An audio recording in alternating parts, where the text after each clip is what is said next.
अधीर रंजन ने फिर की तृणमूल कांग्रेस की आलोचना। सीएम ममता बनर्जी को भी घेरा। टीएमसी पश्चिम बंगाल की सभी सीटों पर लड़ेगी चुनाव। 42 सीटों पर चुनाव लड़ने के लिए तैयार है टीएमसी। पश्चिम बंगाल कांग्रेस प्रमुख अधीर रंजन चौधरी ने इंडिया गठबंधन सहयोगी तृणमूल कांग्रेस की आलोचना करते हुए कहा कि उन्होंने पहले भी पार्टी को हराया है।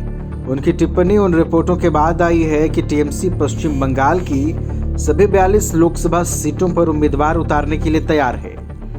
इस धारणा को खारिज करते हुए कहा कि वह एक महत्वपूर्ण कारक नहीं है। अधीर रंजन ने टिप्पणी की है, जो लोग सोचते हैं कि मैं कारक नहीं हूं, यह ठीक है, मुझे किसी की परवाह नहीं। हमारे नेता पहले ही बोल चुके हैं, मैं चुनाव लड़कर ही यहां तक पहुंचा हूं। हम चुनाव लड़ना और जीतना जानते हैं।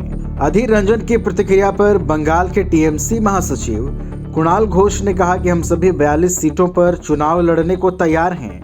कांग्रेस पर कटाक्ष करते हुए और इस बात पर जोर दिया कि पार्टी को दबाव की राजनीति सहारा लेने के बजाय जमीनी हकीकत के आधार पर सीट बंटवारे पर चर्चा करनी चाहिए।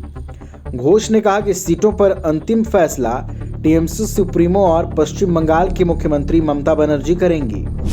तृणमूल कांग्रेस के साथ इंडिया ब्लॉक गठबंधन का हिस्सा है और पश्चिम बंगाल में 2024 के लोकसभा चुनावों के लिए सीट बंटवारे के समझौते की उम्मीद थी। पश्चिम बंगाल की सभी 42 सीटों पर उम्मीदवार खड़ा करने का निर्णय कथित तौर पर मुर्शिदाबाद जिले के अधिकारियों के साथ तृणमूल के शीर्ष नेतृत्व की बैठक से हुआ।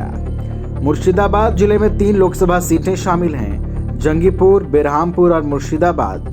2019 के चुनाव में कांग्रेस ने बेरहामपुर सीट हासिल की, जबकि 2 अन्य सीटें टीएमसी ने जीती थीं। राज्य में कांग्रेस या वाम मोर्चे के साथ सीट साझा न करने के ममता बनर्जी के पिछले संकेत के बावजूद गठबंधन की संभावना लग रही थी। दिसंबर में पश्चिम बंगाल में एक रैली को संबोधित करते हुए ममता ने देश भर में इंडिया ब्लॉक की उपस्थिति पर जोर देते हुए घोषणा की, बंगाल में टीएमसी बीजेपी से लड़ेगी और उसे हराएगी। याद रखें, बंगाल में केवल टीएमसी ही बीजेपी को सबक सिखा सकती है, कोई अन्य दल नहीं। 2019 के लोकसभा चुनाव में बीजेपी ने 42 में से 18 सीटें जीतकर चौंका दिया था।